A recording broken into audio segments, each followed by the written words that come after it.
So first, how do you convert verbs into their tara form? You thought you were done with te and tari and ta and all those other nope, it keeps going on and on and on. But the good news is tara conversions are really super simple. It's basically the same rules as converting verbs to their plain past tense or their ta form or their te form. Same rule. It's just instead of ta, it's tara. You just convert it to its ta form and then add a ra, and boom, it's in its tara form. If you are rusty on how to do this, I do have a link in the video description on how to convert verbs into their ta form. So what are tara verbs? Tara is a different way to express a conditional, like an if-then statement. I remember a few episodes ago we covered nara, which is another one of those if-then conditional sorts of words. However, nara is its own word, whereas tara is a verb ending. The other difference is that nara has more of an as long as vibe to it. As long as this happens, then this happens, whereas tara has a bit more of an if/when vibe to it. So if this happens, then B happens, or when A happens, then B happens. And whether or not it's if or when depends. So when you use tara verbs, sometimes you're very certain that A is going to happen, and then when A does happen, B is going to follow. But sometimes A, your if statement, can be like something really out there, like if I ever win the lottery, then B, I will move to Barbados. I don't know.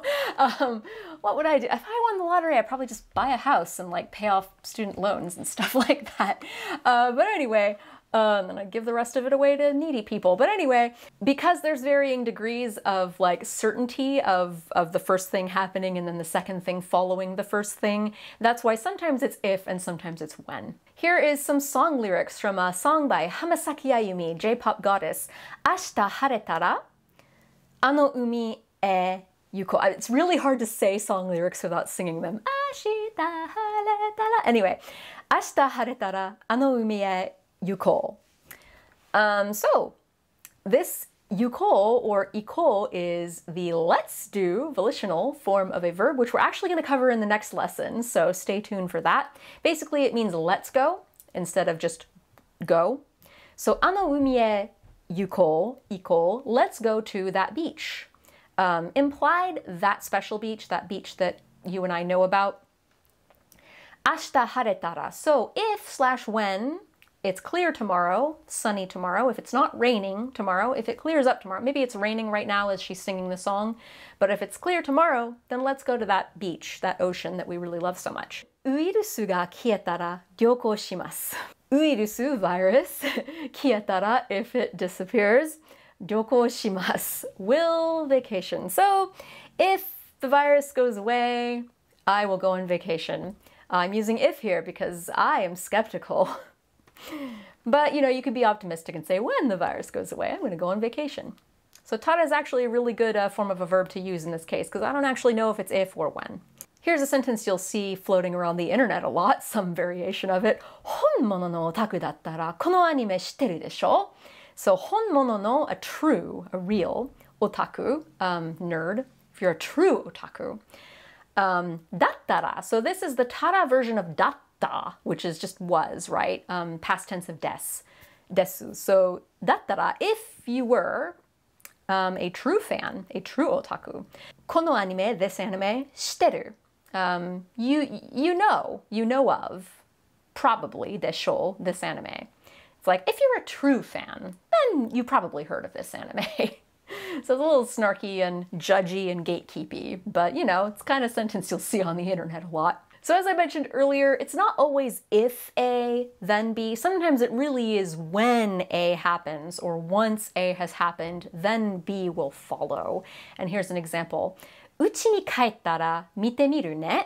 So the temiru version of a verb, which means you're going to do this verb and then see what happens, or you're going to try to do a verb. Uchi ni kaettara, once I have returned home, or when I get home, I'll check it out. So now onto the second use of tara, which I like to call sassy tara. Sounds like a girl. She's sassy tara. Check out my otaku twin sister, by the way. One of my characters is named Tara.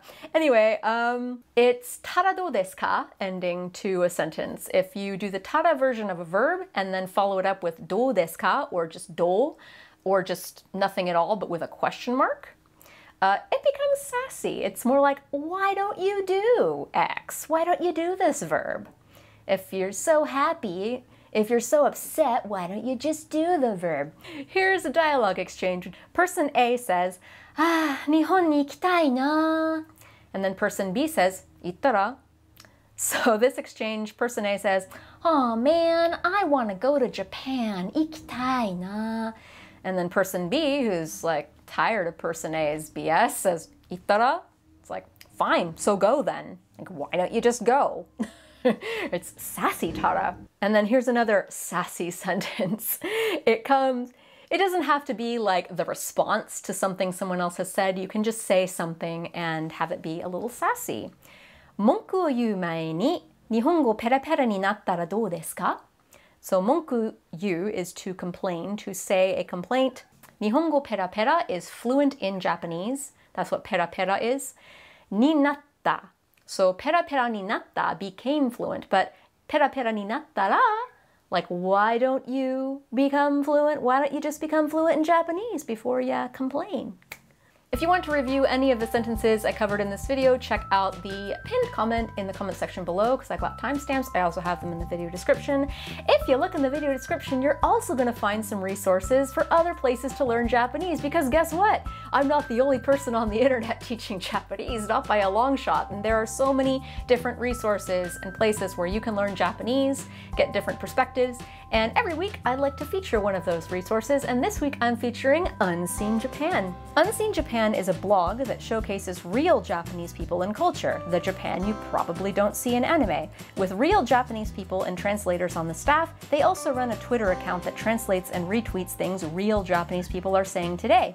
They also have a YouTube channel for discussions, interviews, and in-depth pieces about Japan's rich history and culture. So, no matter what format you like your media, they're a great resource for Japanese culture. Thanks for watching, and thank you to all the patrons who make this series and other series on this channel possible. Hopefully for next month's batch of Genki videos, I'll have 2 functional studio lights so I won't look so ominous, or I don't know, maybe we're just gonna go with this ominous vibe forever. I'll be a Disney villain. And be sure to tune in next week when we cover the volitional form of verbs, or let's do the verb. Ganbatte ne!